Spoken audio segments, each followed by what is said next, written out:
Polecat Cast 124, where dem whale polecats ferret out rum slip feels, laughins, and wettin' day happens for discussin' in style dat land you slap bap. We have plenty story for day, for prepare for piss and poo poo, mind day sides, and be keepin' dem chemo for de cancer. Now that I have prepared an inclusive Pidgin English intro for the pigeons I might be watching, which is E-Day Hard, allow me to get into the topics and panelists of today. Fastest demonetization ever. Yes. This is a race to get kicked off of YouTube the fastest. What the hell's the matter with you, Brian? Don't mess with me, alright? I'm one crazy mofo. I had to pop a cop because he wasn't giving me my props in Oaktown. No? I heard that from somewhere once. Alright. Today's Polecat panel consists of Max Darrett, Simpsons kin, and definitely not a living moon pie, although I used to love those too. That's not true. I am a moon pie. It's lovable and squishable, and you know. More ways to get kicked off of YouTube the fastest. Polecat Punster, Polecat Punster and Pussycat Punisher, Hannah, Dr. Animercam, Britain Panda Puppet Master and Rabid Long Range Rhetorician, and me, the Supreme Doge in Charge, currently just a Puerto Rican hairless breed though. And did I mention my lone testicle? I think I may have said that a couple times. Today, we will be covering the following topics. Some quick entertainment news to start, including Amy Schumer backpedaling on her recent demand for equal pay to comic legends, and Gone with the Wind is being pulled from a theater. Can you guess why? Intersectionality's goal of inclusiveness can have a really funny way of expressing itself. As we know, gay men have recently been evicted from the progressive stack, until of course they become useful tools to those that perpetuate the progressive stack. But now fourth waivers are excluding another group, white women. A first grade student was sent to the principal's office. This might seem like a pretty normal story so far, but there is a twist. What a twist! The twist is the student was being sent there for misgendering a classmate. Misgendering a classmate. First grade student. Oh, did I mention that this was in California? Google has stepped up its internet Gestapo tactics and is now putting offensive YouTube videos into, well, let's call it internet purgatory. Black Pigeon Speaks and Jared Taylor are two examples of this, but how long until channels like ours might end up in the crosshairs? Well, maybe like after this video that I just made. The Guardian, in bizarro fashion, has written an article about how men also suffer from eating disorders. Recent NHS study shows that such disorders in men have risen by 70%. We will take a closer look at this momentarily, but hey, someone is acknowledging that men also have problems. Who knew? And finally, our bonus story for the patron-only after show. Since there has been a lot of talk of removing historical statues of Confederate soldiers, communist leaders, founding fathers, and civil rights activists like Gandhi, it would appear that this discussion has not shown signs of subsiding. The newest thing? A Catholic school is removing their statues of religious figures and moving them into storage so as not to offend some of the non-Catholic students. Yes, really. Anyway, if you'd like to participate in our After Cancer as either an audience member or a participant, please consider becoming a patron at www.patreon.com/ Honey Badger Radio.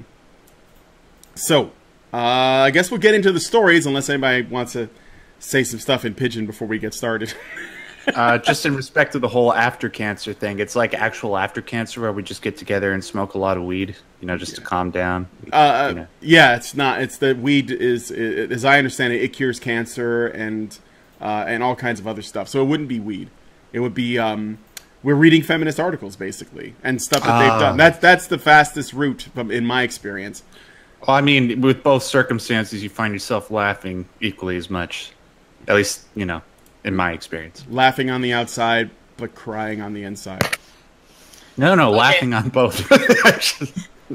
Sorry. Okay, so can I also say something in Pidgin? Yes.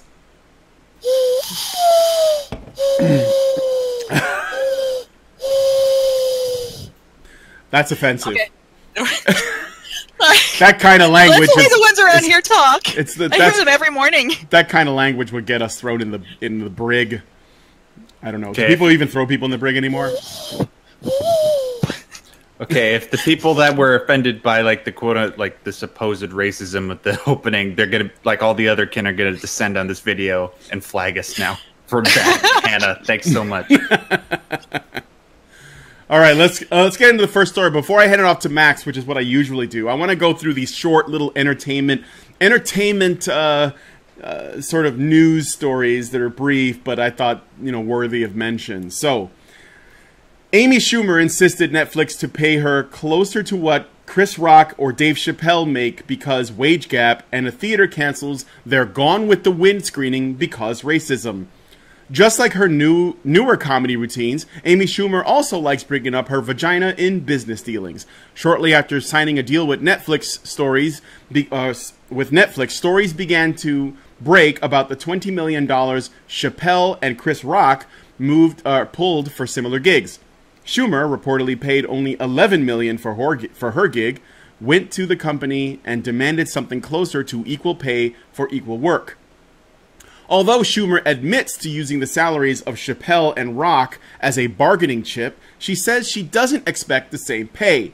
In an Instagram caption, which was very recent, I might add, about a week ago or so, Schumer said, "Women deserve equal pay. However, I don't believe I deserve equal pay to Chris and Dave. They are legends and two of the greatest comics of all time."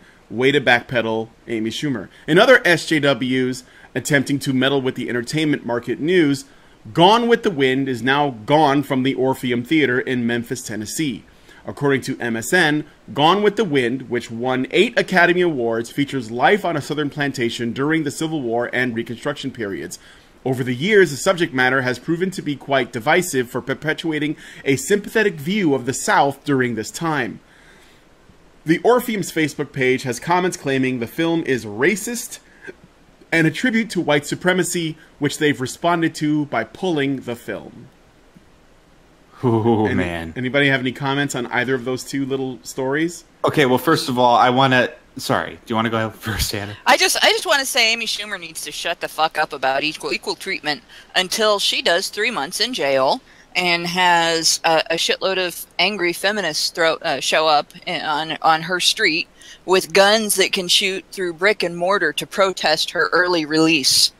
After what she bragged about doing when she was in college, she bragged about going to a guy's house when he was so drunk he couldn't see straight and having sex with him while he was so drunk he couldn't stay awake during the activity. And feminists have lauded her as brave for talking about this. And she's treated it, and they've treated it as a story in which she was mistreated sexually. I don't think she deserves to even open her mouth about equal treatment until she goes through what feminists put Brock Turner through for not being sober enough to recognize when his partner was too drunk to continue. I mean, obviously, if she wants equal treatment, she was stone cold sober when she did that stuff. If she wants equal treatment, go to jail. You did something that feminists say when a man does it is rape. In fact, you did something that feminists would want to string you up for if you were a man. Go to jail. Get that equal treatment. And if you don't go to jail, shut the fuck up about equal treatment until you do. Apparently she's not doing the Barbie movie anymore, reportedly because of scheduling issues, but I like to think that they dropped her because of the reputation that she deserves. So now I hope so. So now she's got nothing on her plate. This is her last-ditch attempt to get into the news, and I vote we make this the last time we even do half a story about Amy Schumer. Yeah, that's fine. I would bet though that until Amy she goes to Schumer jail. always Sorry has, about that. Yeah, but I would bet that Amy Schumer always has something on her plate. No, she doesn't, because it's always gone, because she ate it. Max? Well, first of all, that's really messed up, because I didn't know that about Amy Schumer. Wow, thanks for bringing that to my attention. But just a couple things. First of all, with the whole Netflix thing, how much you want to bet that you wouldn't be backpedaling if it weren't Chris Rock and Dave Chappelle, but it was like, I don't know, Lewis Black or something. Yeah, Lewis Black, Louis C.K. Yeah, white guys. Yeah, methinks the black guys has a little bit to do with her backpedaling because it don't look good when you're playing with the black fire. Yeah, and also, Amy, you got to produce comedy that is as legendary and often quoted as what Chris Rock and Dave Chappelle have produced to be able to be of a level of, like, you might be popular, but your material ultimately I don't think is going to stand the test of time and land legendary status like what those two gentlemen have made.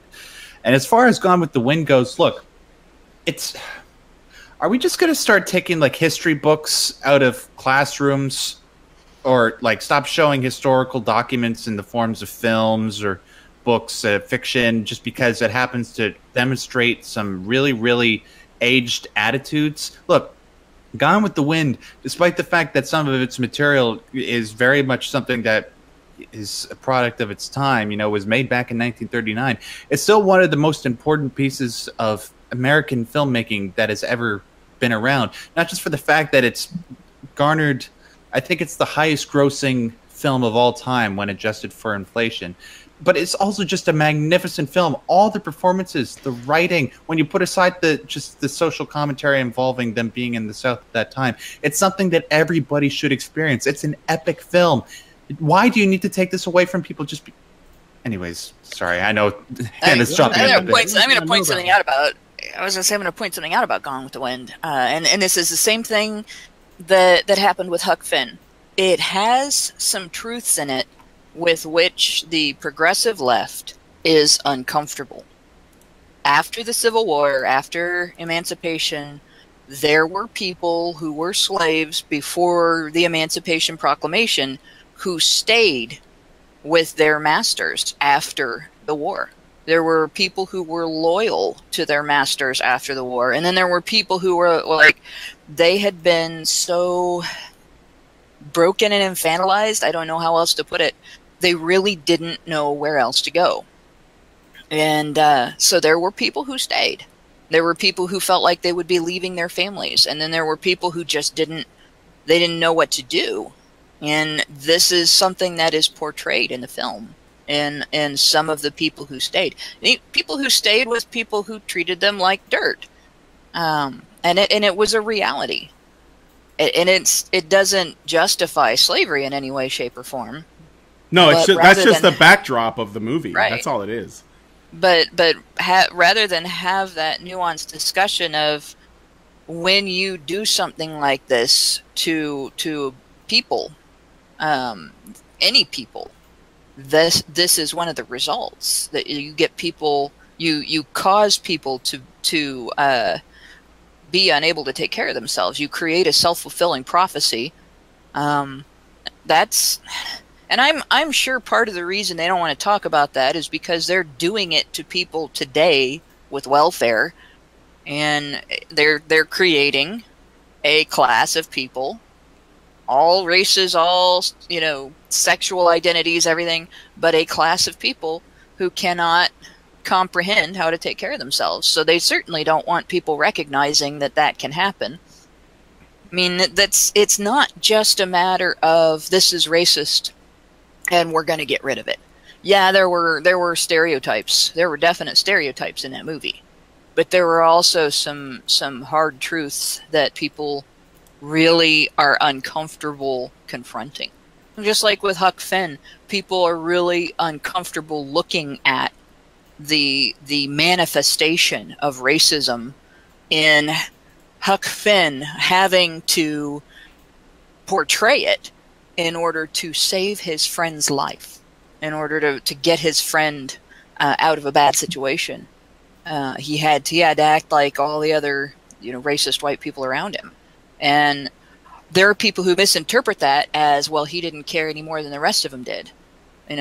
No, he sucked it up and did something he found horribly distasteful in order to protect his friend. And this is, like, we can't have nuance in this kind of discussion. not around social justice types, not around the progressive left, because they don't deal in nuance. They only deal, literally and figuratively, in black and white. And it destroys the ability to analyze racism and sexism and other forms of prejudice and bigotry with an eye towards how can we grow out of this, because we can't acknowledge all of what it is and all of what it's not and all of what it takes to grow beyond it.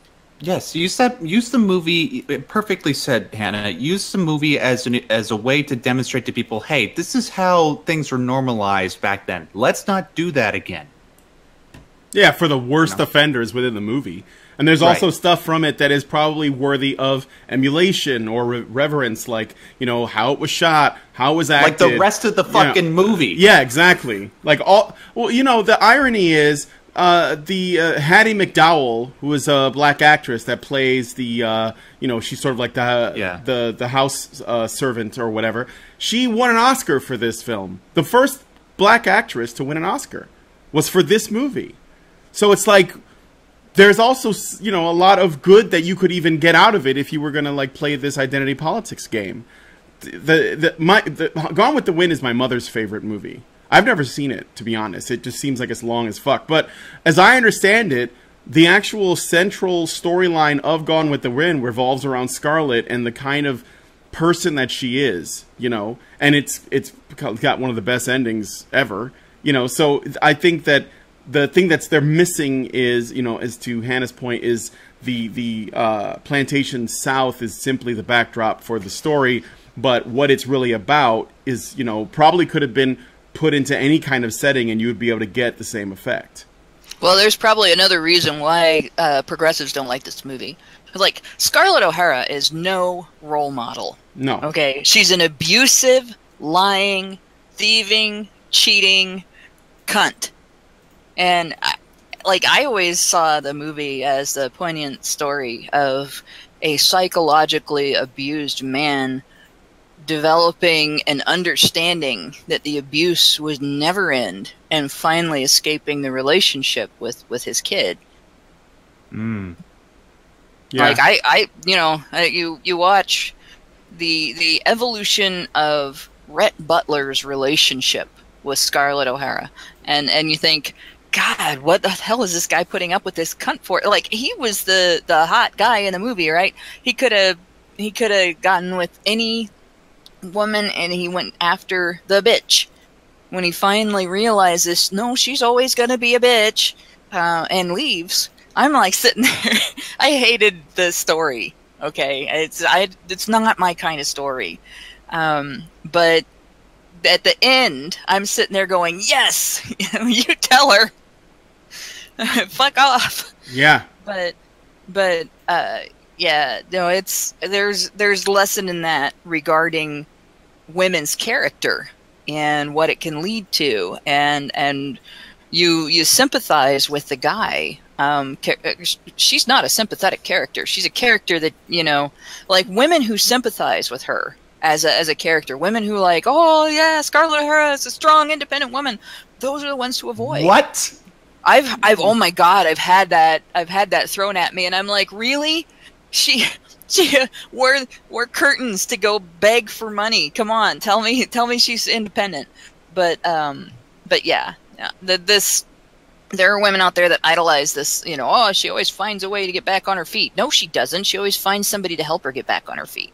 I think those are the same girls that idolize Audrey Hepburn in Breakfast at Tiffany's. Oh, God. Yeah. Yes. If you meet a girl who idolizes the Manic Pixie Dream Girl in any movie, any story, acts like her, whatever, don't date that girl.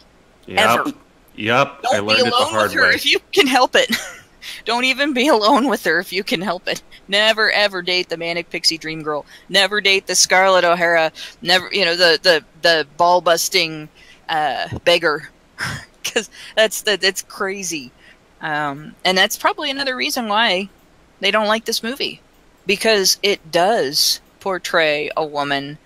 The main character is a woman who is essentially a villain. and gets treated as the opposite.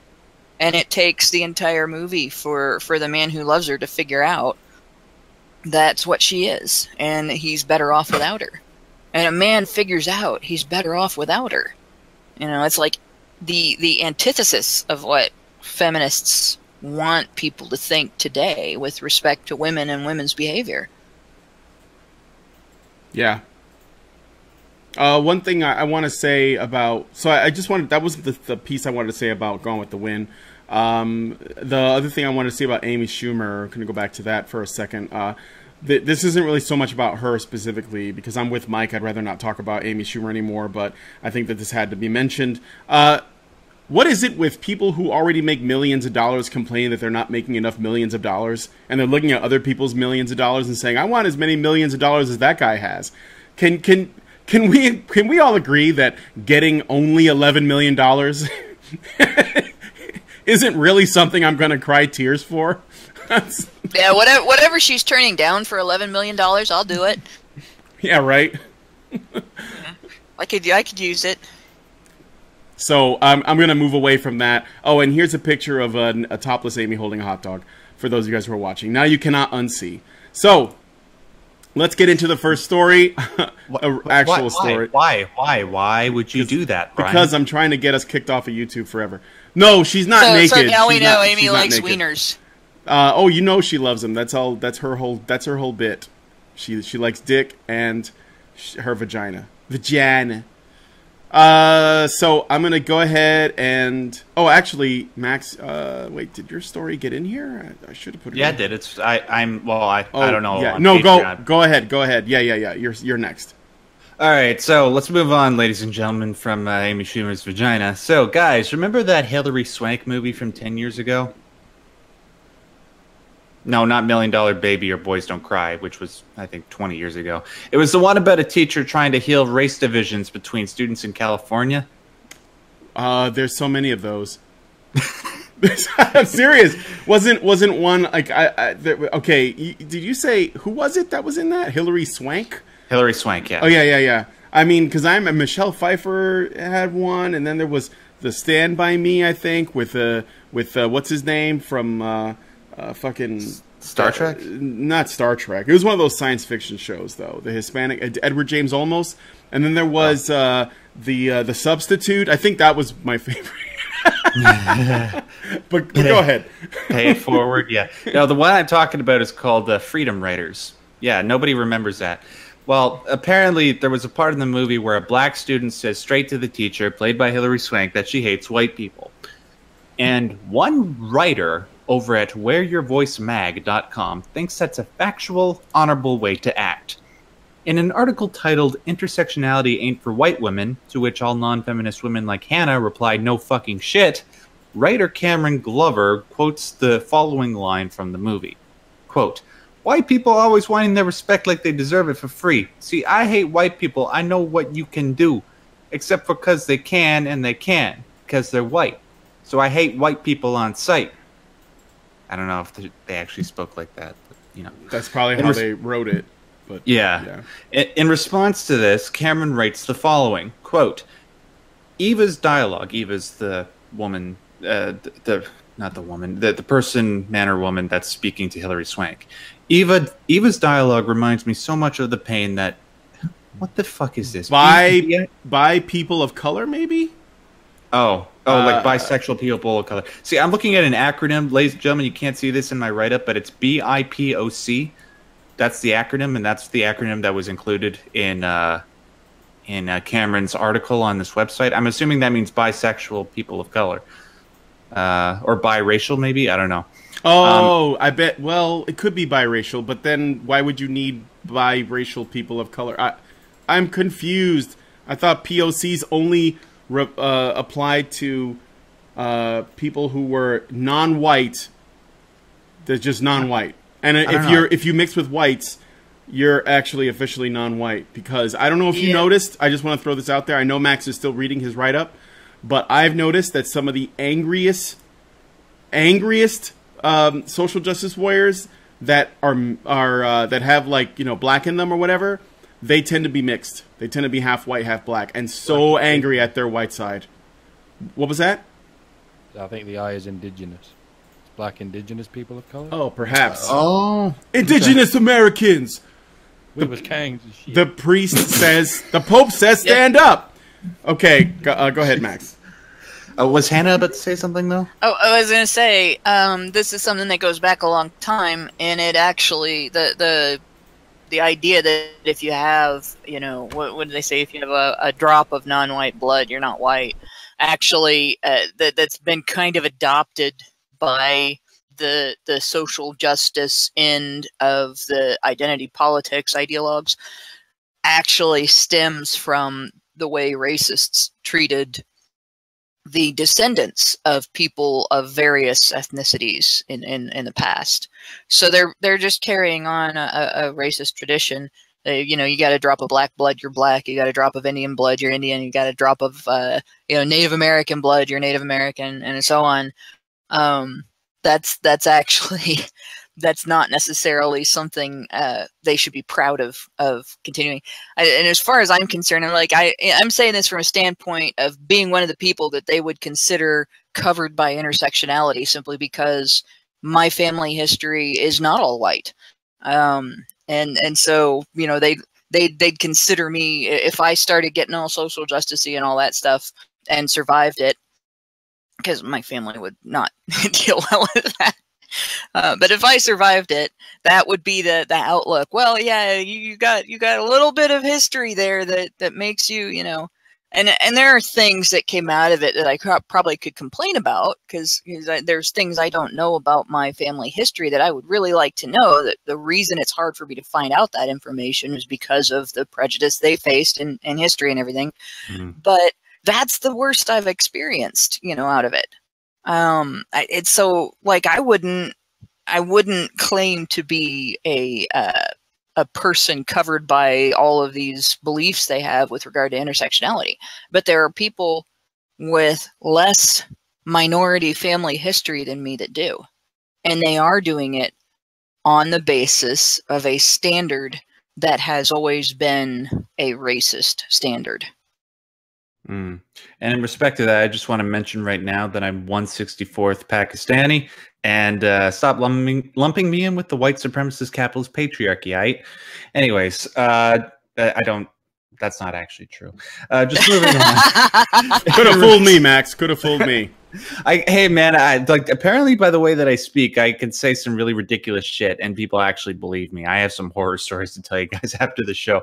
But anyways, moving on. Yeah, so there was that one quote from the movie where the black student says to the white woman that she hates white people, and in response to this, the author of this article commenting on that scene says the following quote: "Eva's dialogue reminds me so much of the pain that BIPOC have to carry to comfort and placate white women who believe that their well-intentions can make up for complacency in a white supremacist system. And of course, a lot of this well-intentioned quote-unquote feminist allyship comes in the co-option and theft of phrases specific to the black experience, like intersectionality." Cameron goes on to complain about how white people overuse the term intersectionality and how it warps its meaning. For example, quote, "The co-option of intersectionality has amplified something that BIW plus OC," I can't handle this, "BIW plus OC have already known. When it comes to our interactions with white women, the anxiety around co-option and culture vulturing is rooted in its inevitable reality because of the power dynamics that place white women as socially dominant. In short, intersectionality, much like solidarity, isn't for white women. Why? Because white women have never carried the weight of having to choose between their race or their gender when both mark them a visible target for oppression." In conclusion, Cameron expresses her wariness, seeing community-specific terms that black women and femmes have created out of necessity being morphed into terms that centralize on the experiences of those who continue to oppress us for their own gain.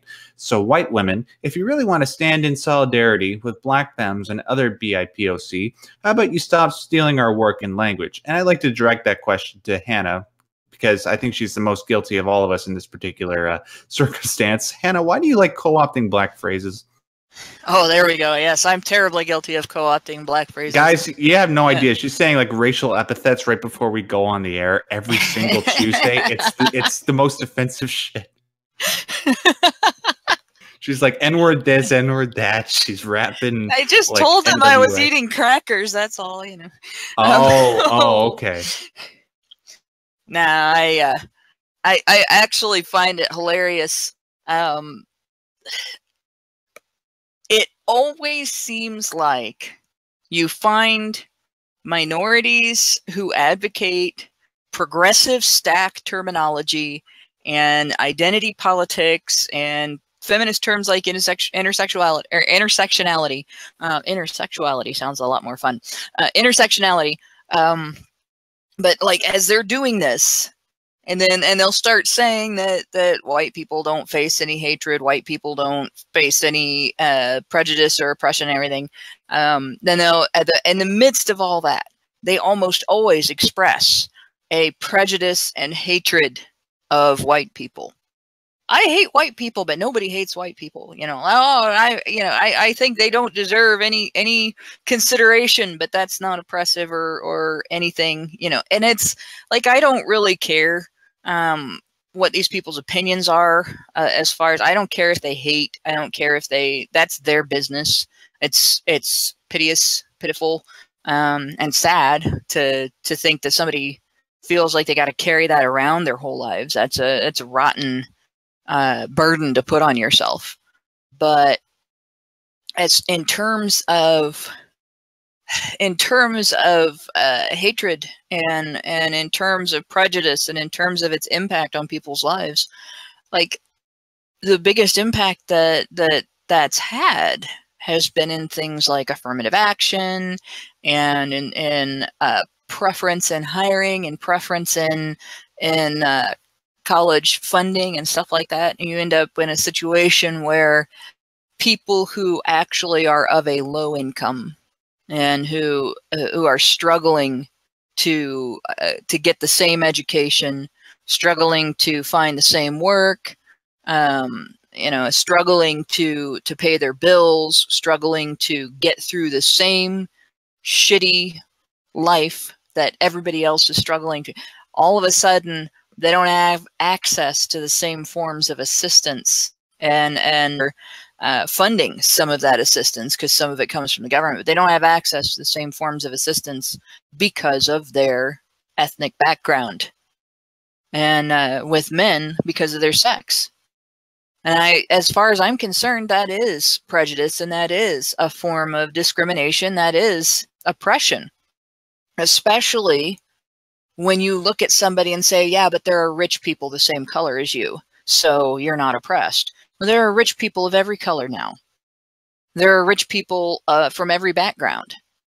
And it's to turn around and single out one group and say, but the rich people of your background mean you don't deserve any help because you're privileged. That is bullshit. You know, it's stupid. And it makes the person articulating it a bigot just the same as if they said it to a person with darker skin or from a different religious background or of the opposite gender or for any other reason. And we will never get out of a situation where there is hatred and bigotry and division and oppression of various groups in our society until we get past the idea that it's okay to hate someone for any reason related to their demographic. It's not. It's never going to be. It's always going to be stupid. It's always going to be wrong. It's always going to be hateful. And it's always going to be poisonous. They're eating each other. Yep. I mean, I'm waiting for the point at which the only person that is allowed to claim intersectionality at the end of this long, what will be a process, they've thrown out gay men right? They said, oh, they're too privileged, so we're going to throw them out because they're still men after all. Although at some point, gay men will become convenient and they'll bring them back in just for a talking point and then throw them out again. Now they're talking about throwing out white women. Eventually, the only people that'll be left to claim intersectionality are going to be lesbian, trans women, Muslim women of color in burqas that are in wheelchairs. Those will be the only ones that are low income. Yeah. And identify animals. And the stupid thing about making it about lesbians, which they probably will because they're female, but the stupid thing about making it about lesbians is that historically lesbians have not faced nearly the same hatred, the same punishment for being lesbians as gay men face for being gay men. I don't think I've ever read a story of somebody being dragged behind a truck until they were beaten to death by the ground because they were a lesbian. Nobody cares about lesbians. Generally, people don't give a shit about lesbians. As much as they want to be just as oppressed and have it just as bad, nobody cares. No, gay men in America fought the battles. They paved the roads on which the entire rest of the add the whole alphabet to your movement is walking now. They're the ones that trod the path. They're the ones that made it so these people can talk without being beaten the hell out of them, without being trampled, without being fired, without being outed online and have people find out where they live and break into their house and shit. They should be thanking gay men, but instead they're shitting on them. Why? Because they're spoiled little children. They're absolute spoiled little children. This is why I never really got, I was all for the rainbow movement when it was about promoting, caring about people as people and not treating people differently because there was something about them, one thing about them that was different. And I personally never have felt like I faced any kind of hatred or discrimination for liking both sexes. That's not something that, everybody talks about bi erasure and all that. Like, lesbians are shit about it, but to be honest, it's not something that I would say hits women the way it hits men. And I mean that literally. Men have died for this movement.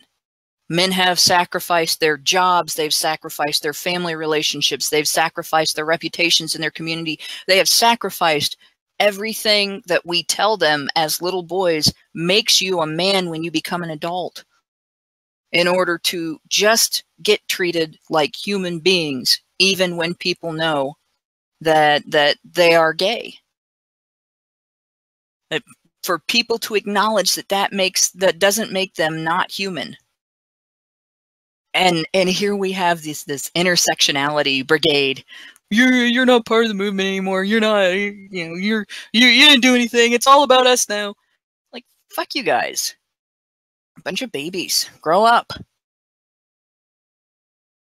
Anybody else have any thoughts, or should we move on to the next story?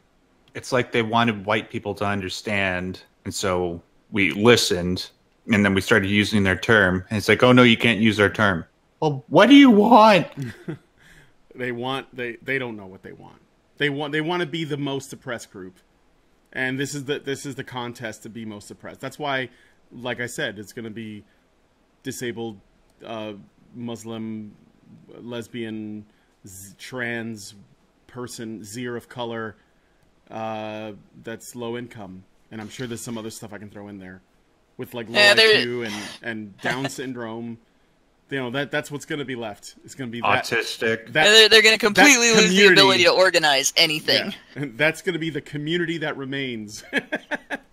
All right, let's move on to the next story then.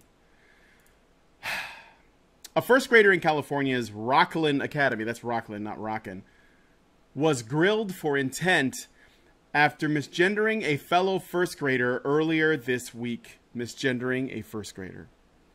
The unnamed female first grader was promptly sent to the principal's office and questioned for around an hour after calling a biologically male classmate who now identifies as a girl by his given male name.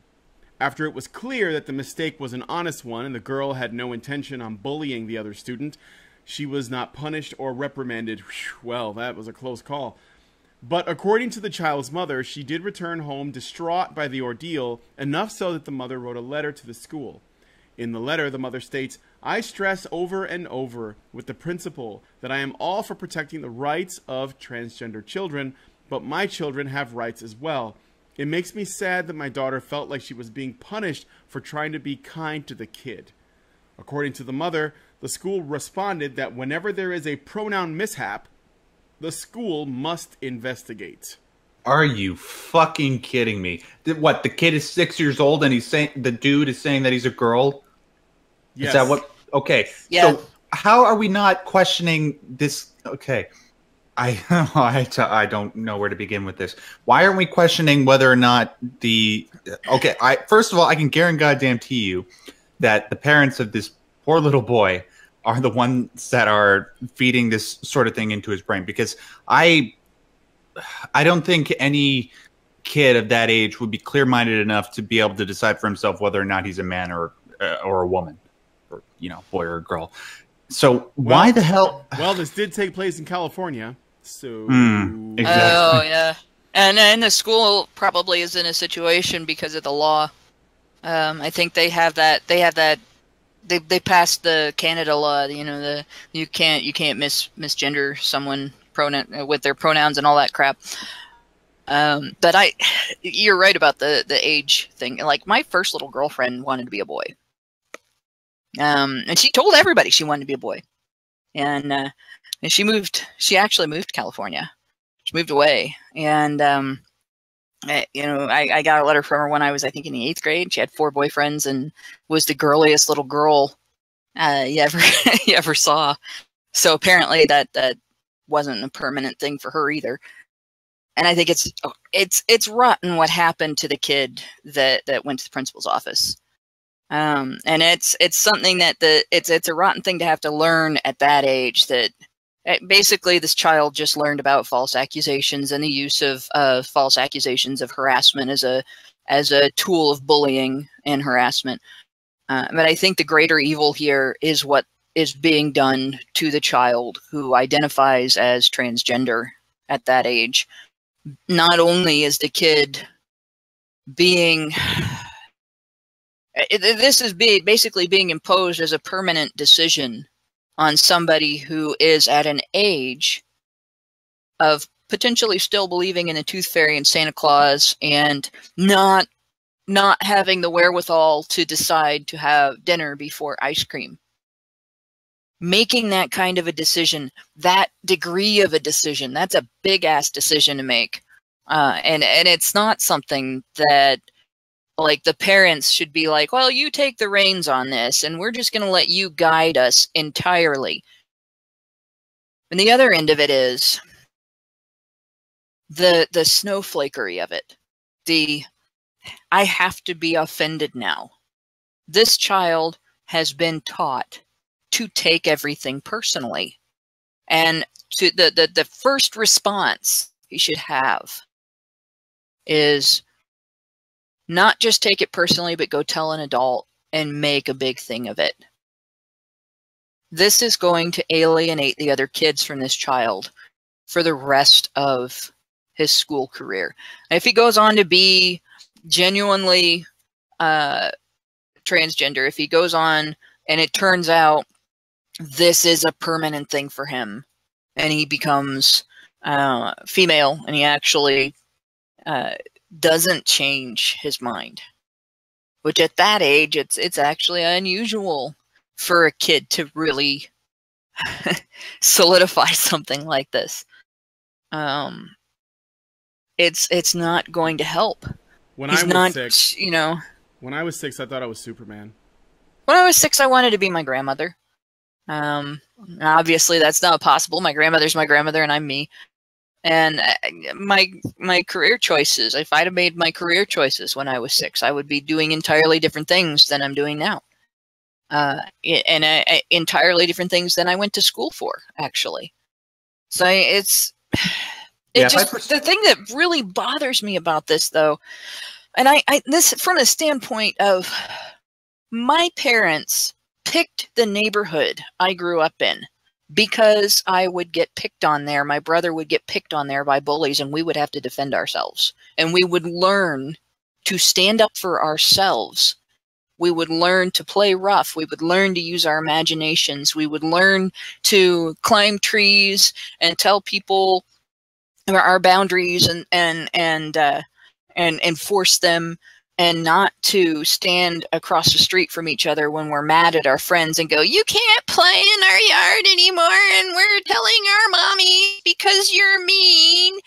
You know, that was a goal for them, for us to learn to be tough. And I grew up in a town, like the gals in my town have a reputation for being tough. Even the gals from the side of town that my side of town didn't consider tough had a reputation outside of the community for being tough. And the guys had a reputation. We won state in football my senior year and 2 years later. And you know, this was something that I grew up around. You don't act like something that somebody said to you once is devastating and has to be treated this way. And to me, it's the most hurtful thing to come out of this is what's being done to that child. That child is basically being molded into the human version of a glass jaw. And it's really a rotten thing to do to somebody.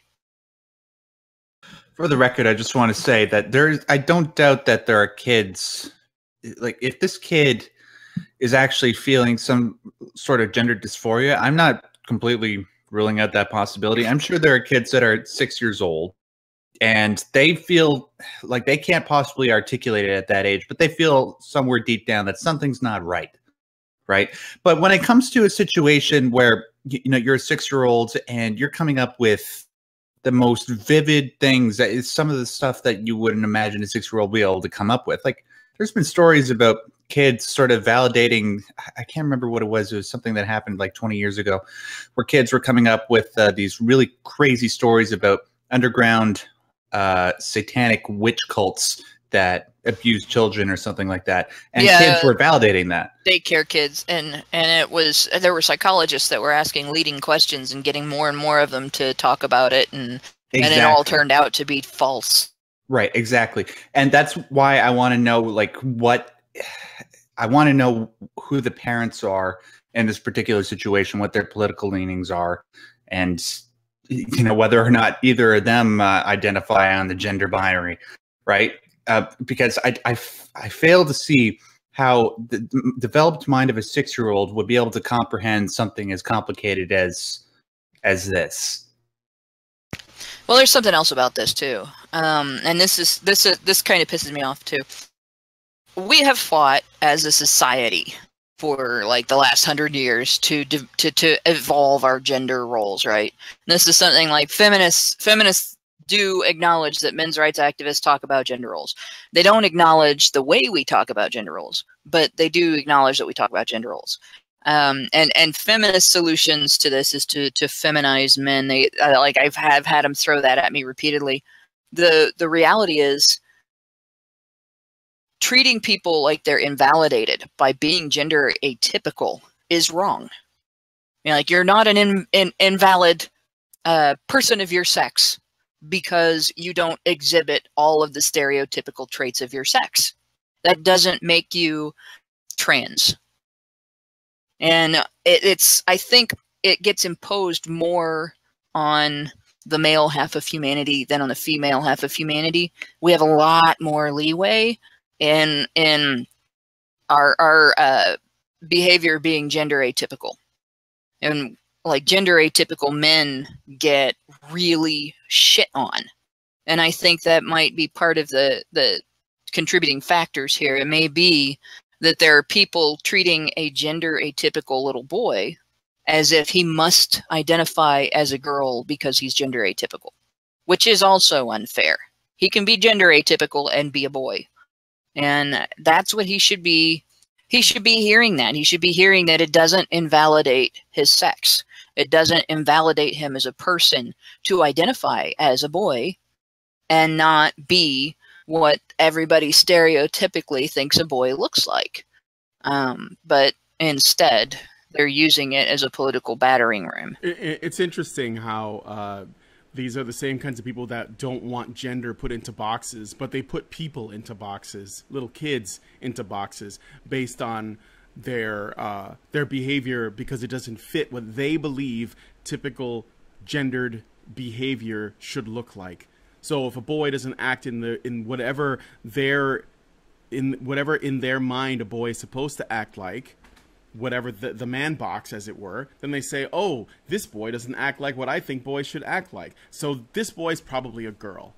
And they'd probably do it the other way too. Interesting that.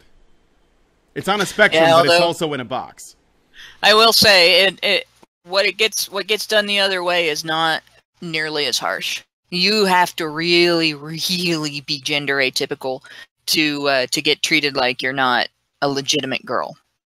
And you can be an absolute tomboy. In fact, the term tomboy exists to legitimize gender atypical behavior in girls. You know, and yeah, it was a criticism when it first got put on the social terminology list, I suppose. But from the whole time I grew up, you know, as a little kid, I got called a tomboy all the time because I spent half my childhood in a tree, you know. Nobody ever used it as a slur. It was, oh, isn't that cute? She's such a tomboy. And there was never any kind of, well, you know, she must be trans. She must be different. She must be strange, you know. No, just tomboy. Likes to play baseball, likes to climb trees, you know, and that's it. And it's just, this is rotten all around. And this poor kid is basically a political football. And I would hate to be the person that has to unravel that when he gets older. You know, and I would hate to see what he's going to go through emotionally throughout his life.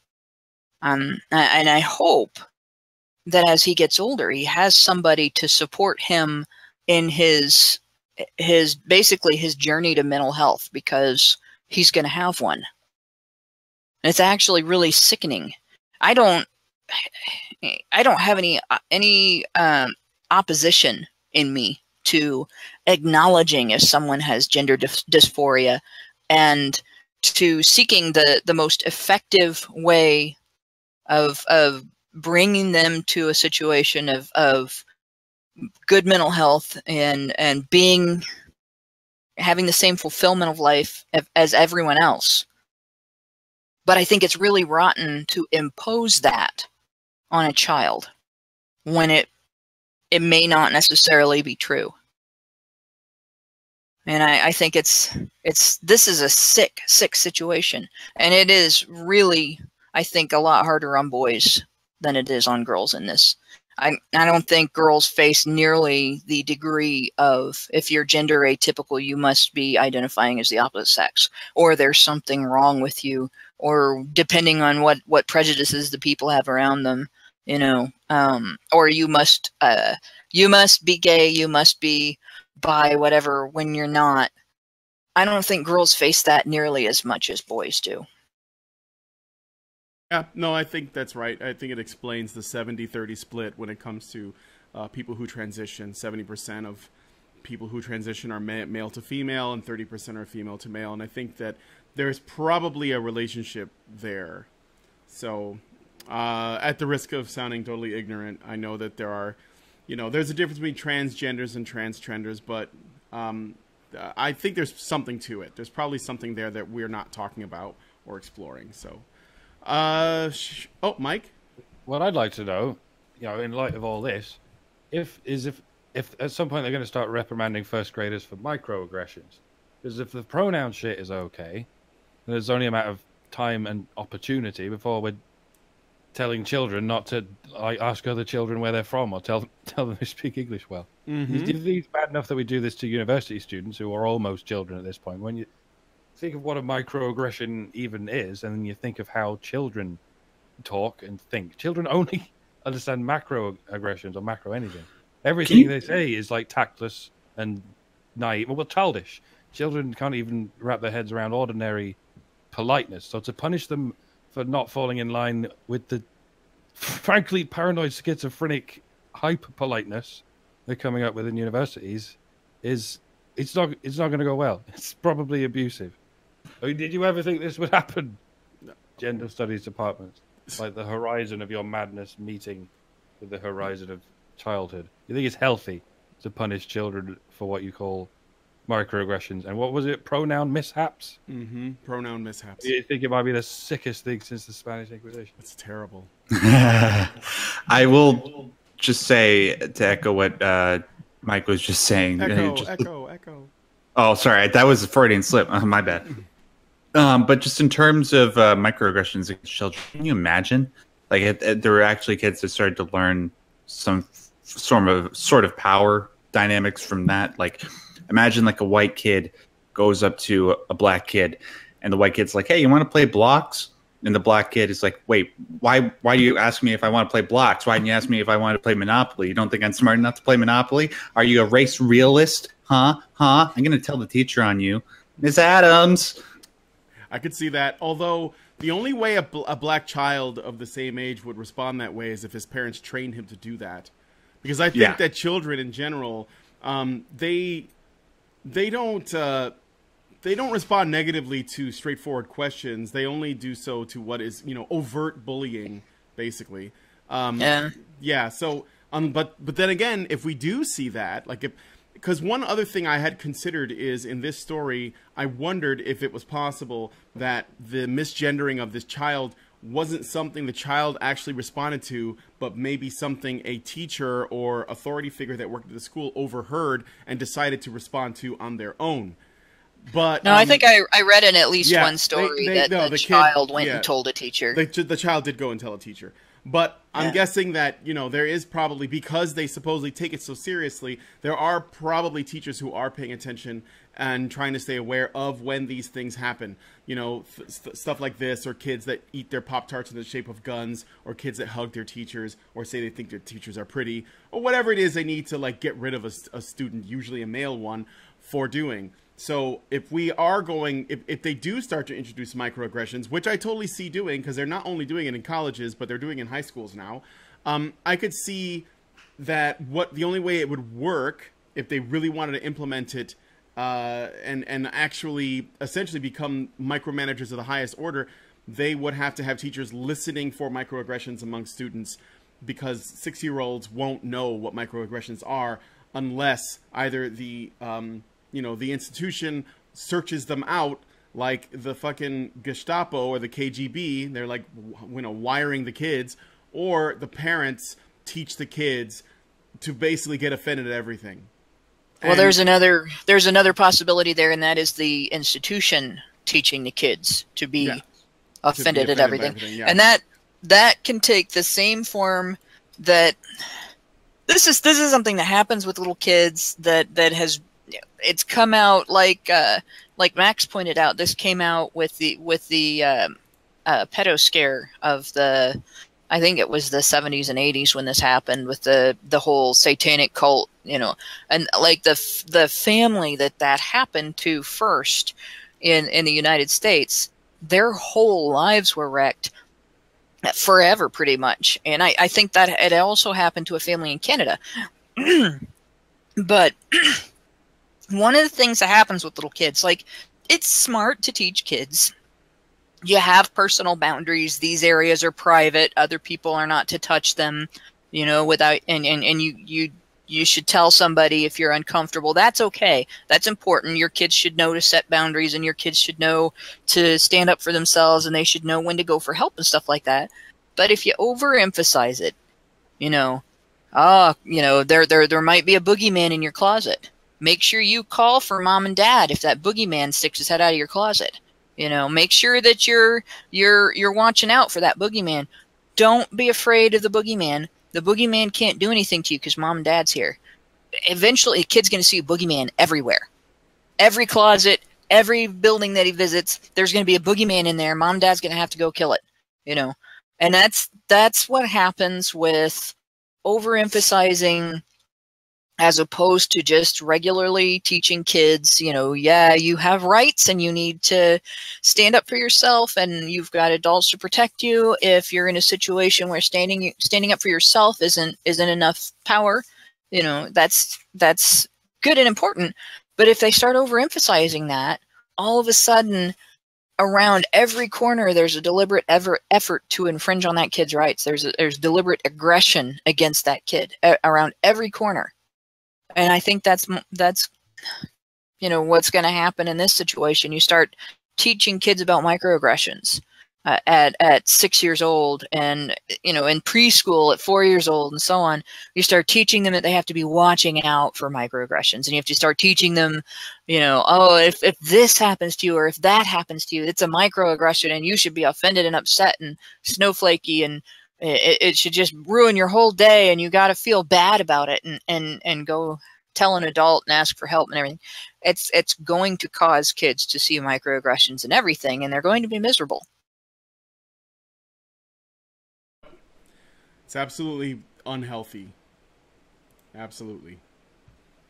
All right, well, if there's nothing else, we got 2 stories left. So maybe we can get through them. Let's see. Oh, this is a good one. All right. Going to top of the thing. YouTube's winter is here. After having been teased in a June blog post, YouTube's crackdown on wrongthink is finally here.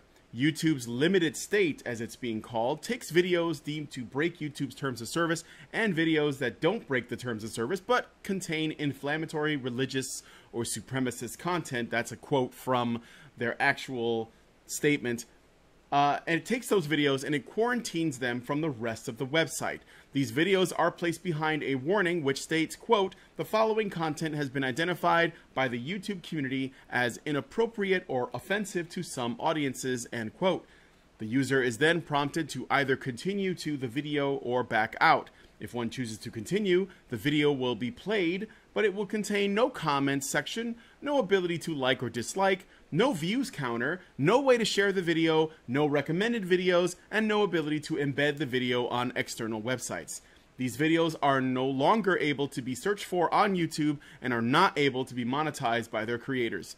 The first video hit with this limited state was, quote, "Race Differences in Intelligence" by Jared Taylor of American Renaissance. But others have quickly followed since. Historical channels, specifically ones discussing World War II, have been getting hit as well.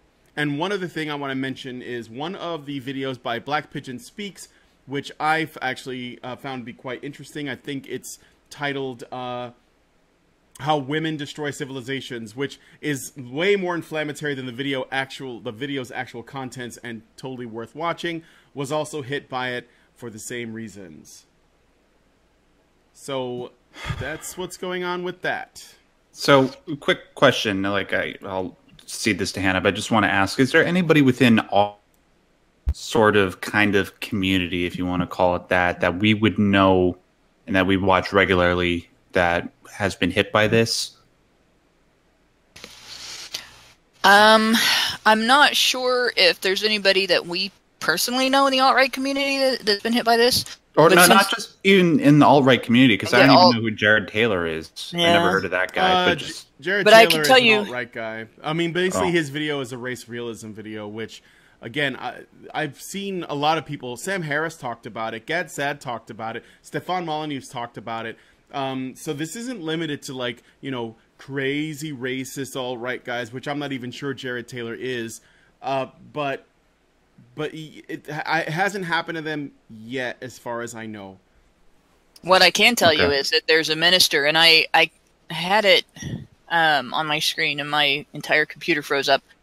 But there's a minister whose channel has like over 900 videos on it, and the majority of them have been demonetized, and several of them have been sandboxed. One of the videos that was treated this way was of an elderly Jewish woman talking about how happy she was that she found this church community, that she could have a social interaction with this community, and it was just so great for her that she had found people who would care about her, and that she could, you know, she could socialize with, and she could have her religious experiences with, and everything.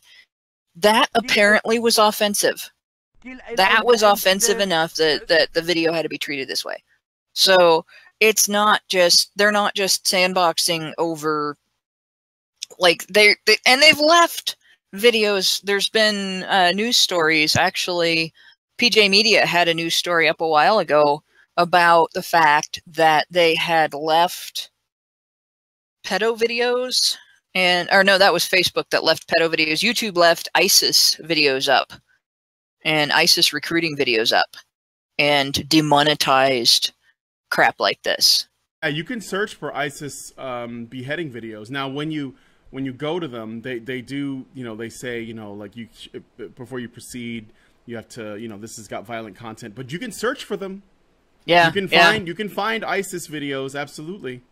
Yeah, it's apparently not offensive to have that content, but it's offensive for an isolated elderly person to talk about how wonderful it is that this Christian community has opened their arms to her and helped her to not be so isolated. How terrible! How dare Christians be caring and considerate of an old person who is isolated and needs human interaction. God, what's the matter with those guys? Don't they know they're supposed to be assholes because everybody wants to think Christians are all assholes? Apparently they don't know. That's all I can add to that. So it's clear present terrorism right there. Yeah, I don't know. My thing is it's considering the rules or the guidelines under which a video ends up in a limited state seems to be so incredibly arbitrary. I feel like it's only a matter of time before people who believe they make content that is totally moderate and doesn't, you know, go into risky territory, but happens to criticize the wrong points of view, or happens to promote, you know, a certain worldview that doesn't like fall in lockstep with whatever it is Google has in mind. And we know what Google's politics are. They've made that pretty clear, haven't they? Yeah, they've made that quite clear. So it's only going to be a matter of time before, you know, the channels that you think, like, okay, you might have a problem with Jared Taylor, I believe that's his name, but maybe you don't like him. Maybe you think he genuinely is a racist. Maybe, you know, I know that he's in favor of an ethno-state and all that. Sure. But this isn't about whether or not Jared Taylor deserves to be put in a limited state. I don't think anyone should be put in, you know, this sort of like purgatory of YouTube, because unless they're like breaking the guidelines, like they have sex and nudity and porn and shit that YouTube was never supposed to have up, then there's no reason to put them there. That's my personal belief. I don't care what you think. I don't care if it's feminist. I would never in a million years say that they can't make videos on YouTube, even if I disagree with them vehemently, even if I think they have terrible ideas. I don't want to block them from YouTube. But because Google ultimately controls, and I think Alphabet is the parent company of Google, this is actually coming from up there as well, as I understand it. But it's not like they're doing so against their will. They all believe the same shit. It's only a matter of time before Gad Sad gets taken off of YouTube. Before, you know, Blair White ends up leaving, even though she said she wasn't going to. Sargon, you know, us. It doesn't matter. You know, they're going after everybody that doesn't do things the way they think it should be done. Meanwhile, ISIS videos can stay up.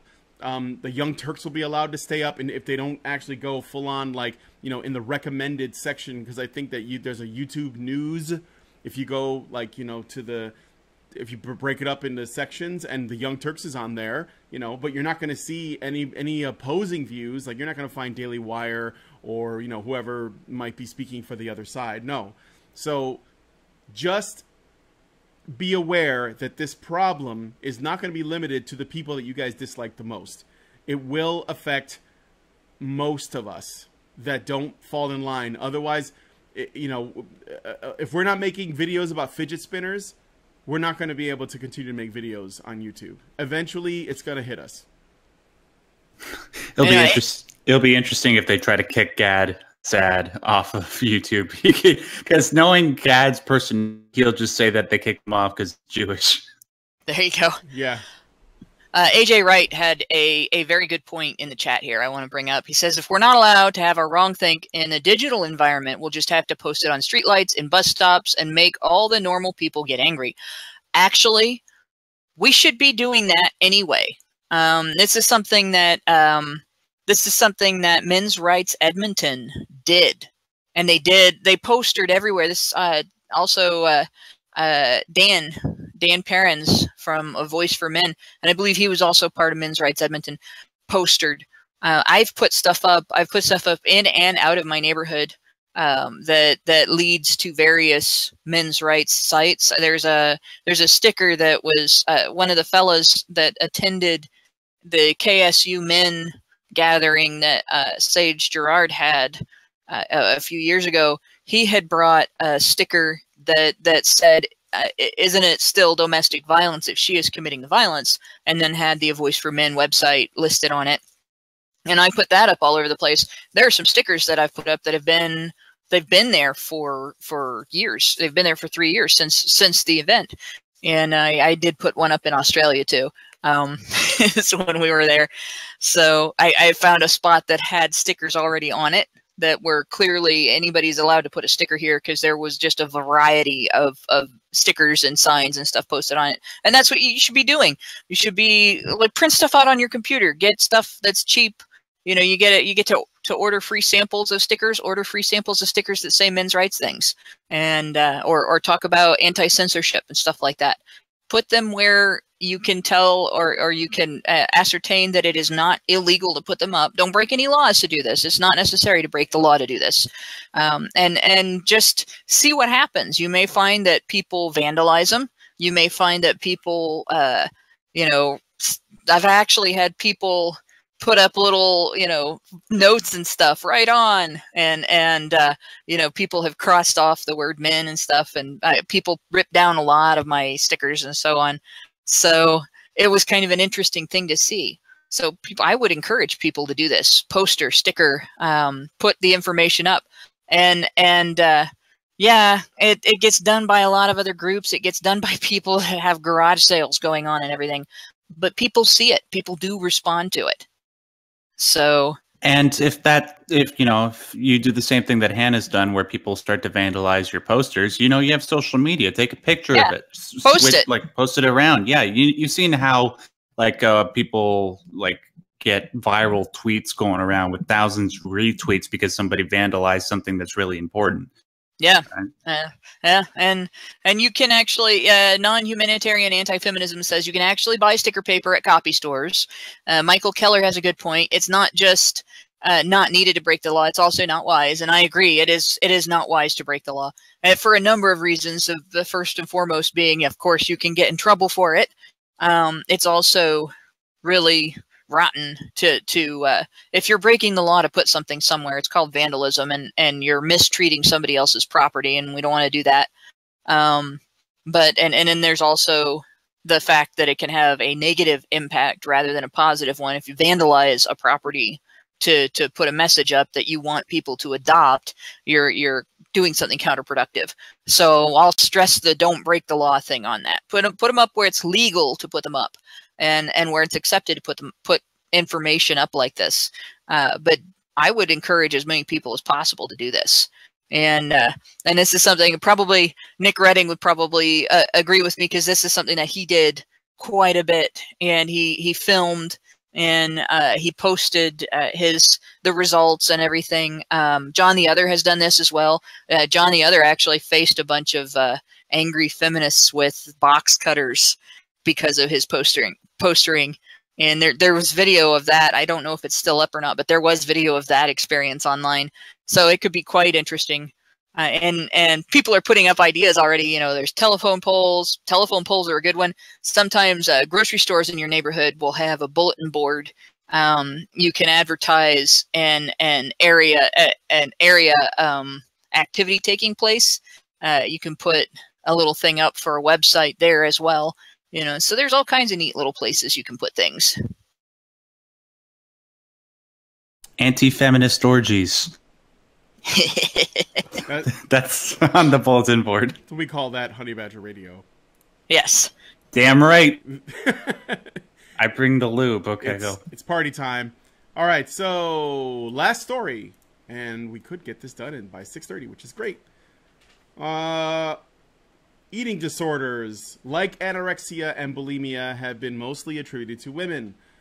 But the amount of men with eating disorders is on the rise. According to an article in The Guardian, I know, shock and awe, it wrote something about men in like a way that doesn't make them oppressors. And according to an article in The Guardian analyzing digital data from the NHS, adult men being admitted to hospital with an eating disorder has risen by 70% over the past 6 years. This is the same rate of increase as among women. Steroid use amongst young people quadrupled in just the past year. According to Dr. William Jones of the Royal College of Psychiatrists Eating Disorders Faculty, the pressure for body perfection is on the rise for men of all ages, which is a risk factor for developing an eating disorder. Images of unhealthy male body ideals in the media place unnecessary pressure on vulnerable people to strive for acceptance through the way that they look. He pointed out the gender bias around eating disorders should be confronted so men who are suffering are more comfortable seeking help. Sam Thomas, the founder of the charity Men Get Eating Disorders Too, has found that some services in the UK are exclusive only to women, but there are no dedicated facilities for male patients. Although many places still will have a couple separate rooms for men, it can reinforce a sense of isolation, and eating disorders thrive on isolation. The article does include a case study of a man who has struggled with anorexia, if you want to include it. I want to leave that out because we're under a bit of a time pressure. But this is the story. So it looks like they're, this is something that men struggle with. And The Guardian is bringing some attention to it. So I thought I would bring it some attention as well. Well, it's about time they're finally paying attention to it, because this has been going on. They're treating it like it's something new, and I recognize that they're seeing men finally seeking help for it as indication that it is something new. But the fact is, this has been going on for decades. There have been men in the modeling industry and in the bodybuilding, the competitive bodybuilding industry, and the competitive sports industries that have struggled with this and had health conditions from this. There was a male model that died that I think he was like something like 75 pounds when he died. 6 foot tall, 75 pounds. This is basically just the weight of his bones and his organs, you know, barely any muscle tissue. And I can't think of his name off the top of my head, but this is not a new thing. It's just new for media to be paying attention to it. And I'm very glad that they are. And it is very important. Steroid use and anorexia and bulimia and other eating disorders, other body dysmorphic disorders, and so on, those are not new for men. And they do deserve a significant amount of support. I'm glad there's organizations out there supporting them. Mm. Yeah, I don't think it's controversial to say that I think on average women deal with eating disorders a lot more than men do. It's something that it does happen to men. It's something that I've experienced personally. It's the worst possible feeling that you can imagine. Just when you're dealing with something like that, it's hard for me to just talk about it myself because it's something I've struggled with for a long time. But it's the worst possible feeling that you can imagine. Just trying, like, looking at yourself in the mirror and constantly like thinking that you're too fat, and if you just lose a few more pounds, you'll be content, but you never are. Um, yeah, I'm sorry. I don't know what else to say. It's okay, Max. It's okay. I found a story that I'm gonna show the people watching. There was a male model that had anorexia. His name was Jeremy Gillitzer. That's the guy. That's the guy I was talking about. Yeah, he died at the age of 38, and at the time he weighed only 66 pounds. So it was even less than I thought. Yeah, and it was a horrible story. Yeah, so I mean, I wouldn't. This is a bit of an extreme circumstance because he's a male model, and a lot of times people who are in the modeling industry, they're under tremendous pressure to keep their body in a certain shape, and for some reason it's always really thin, not just for women but for men as well, but especially with women. I mean, I think in terms of like what the expectation is, and of course all of this is more or less voluntary, like this is the career they want to go into, whatever, but maybe it tends to lend itself to people who tend to have eating disorders. But the thing about the story is that I think it's what Hannah is getting at is something that's probably pretty true, is that we've only started to look at the male half of the equation when it comes to these things recently. So it appears as though it's new, but more than likely, even if it did happen to women more, it was definitely something that men also dealt with. And the fact is that when you look at the services available, that's where you might see the discrepancy. So there are plenty of places in the UK, at least according to this story, where they serve both sexes, but even in the places where they do that, they tend to prioritize women, as they say that men get their own separate rooms, but they're sort of isolated. And then there are places that are dedicated to just women, but there are no places that are dedicated to just men. Now, that's probably because of a blind spot in the fact that it does affect men, and perhaps because we are looking at things that the market is trying to respond to. There's not enough awareness around it that some, savvy entrepreneur or medical professional or whatever would open up a facility for men, assuming that this isn't done like through public funding, for example. I think the blind spot isn't just over whether or not it happens. I think the blind spot is also over whether or not it has the same meaning when it happens to a man as when it happens to a woman. Because you think about it, it's always been recognized as soon as people began to understand that this was a thing with women, and that sort of started, I think, in the 60s and 70s, where it started being recognized that starving yourself and abusing yourself in as far as your diet is concerned to meet a physical ideal for women, it started to be recognized that was unhealthy and dangerous and not a good thing for women. But if you look at media representations of things like high school wrestling, Olympic wrestling, not pro wrestling, but actual wrestling, just making weight. Guys starved themselves. Guys were bulimic. Guys overdid exercises.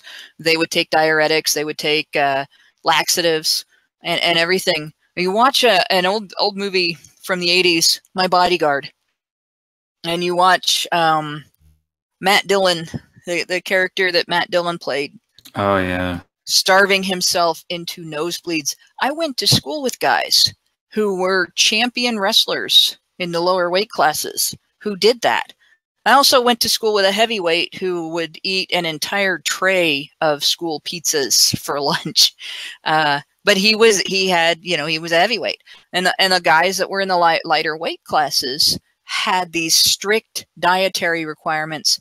You didn't see them eating like the wrestler on the Breakfast Club. Nobody ate like the wrestler on the Breakfast Club except the heavyweight. And this is extremely unhealthy for a growing body. And it was normal. And those guys would grow up and they would have knee injuries and ankle injuries and hip injuries that they didn't know about that occurred partly because their bones and their tendons were not healthy and their joints were not properly lubricated because they were starving themselves and taking diuretics and taking laxatives to make weight. And the same thing happens in the military. You have weight restrictions in the military, and it's necessary to have weight restrictions and requirements, health requirements in the military. But there are people who will use cheats rather than healthy consumption and healthy exercise and everything. And then there are people who, for whatever reason, are outside the norm. They have thicker, heavier bones, they are taller, they are shorter, whatever, and they'll do unhealthy dietary things to make weight in the military.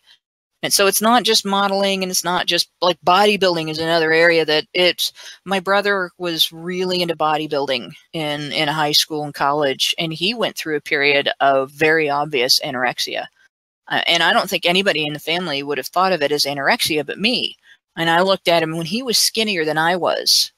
That was bad. I was told by my doctor to gain weight when I couldn't because my metabolism was just that high.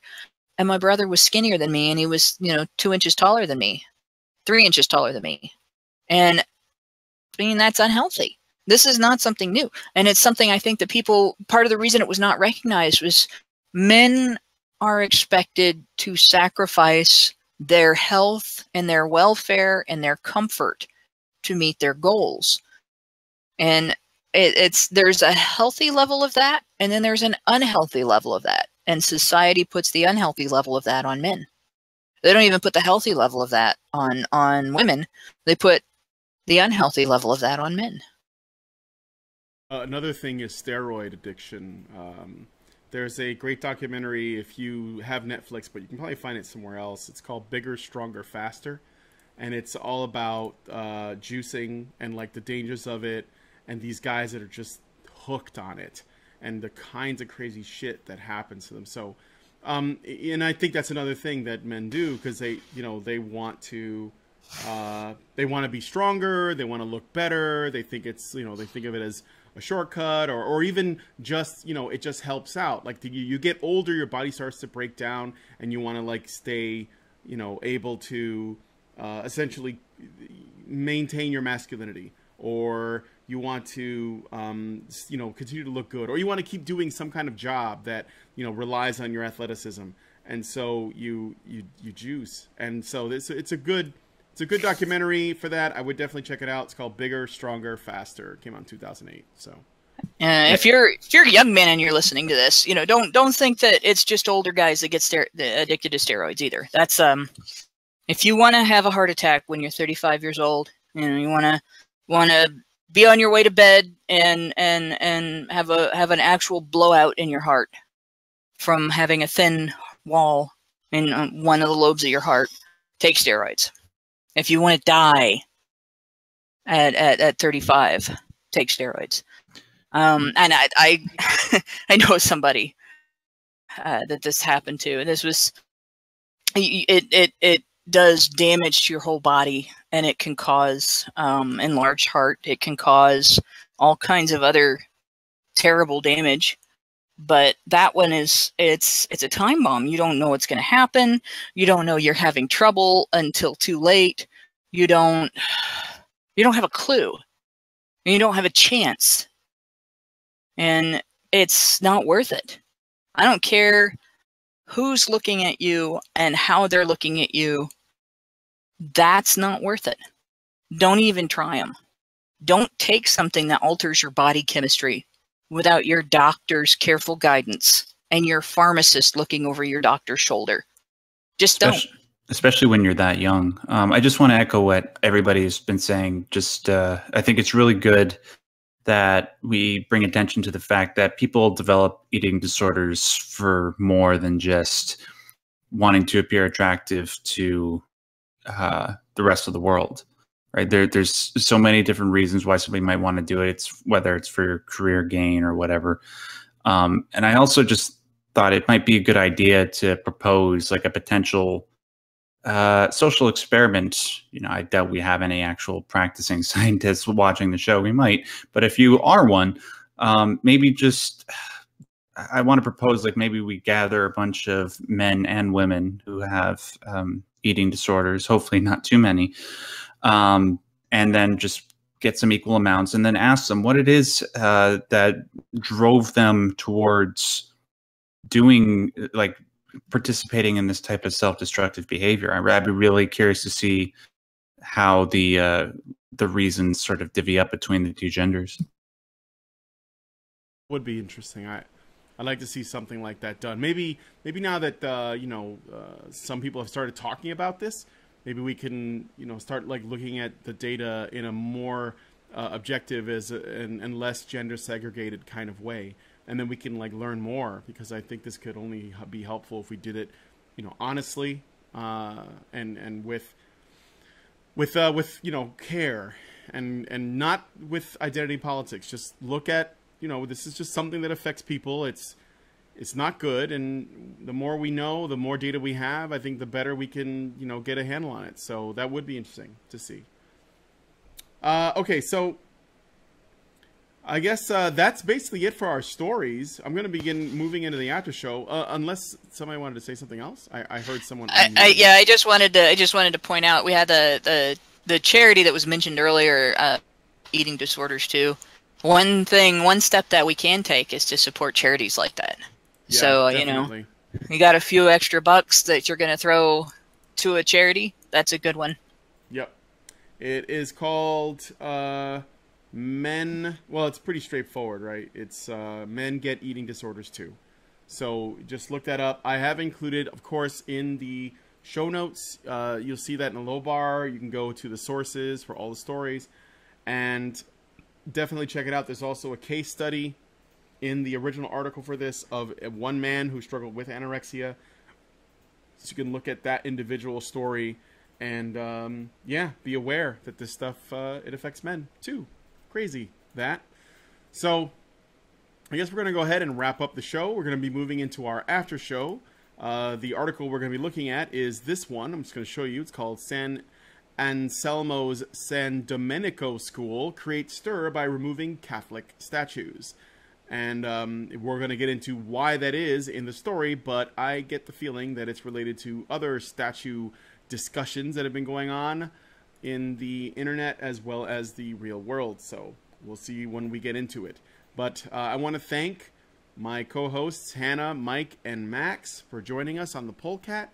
And I especially want to thank our two streams for duking it out for my attention, while, of course, commenting on the stories and reacting thusly. So if we're still on YouTube after my pigeon opening, we'll see you guys on the next show.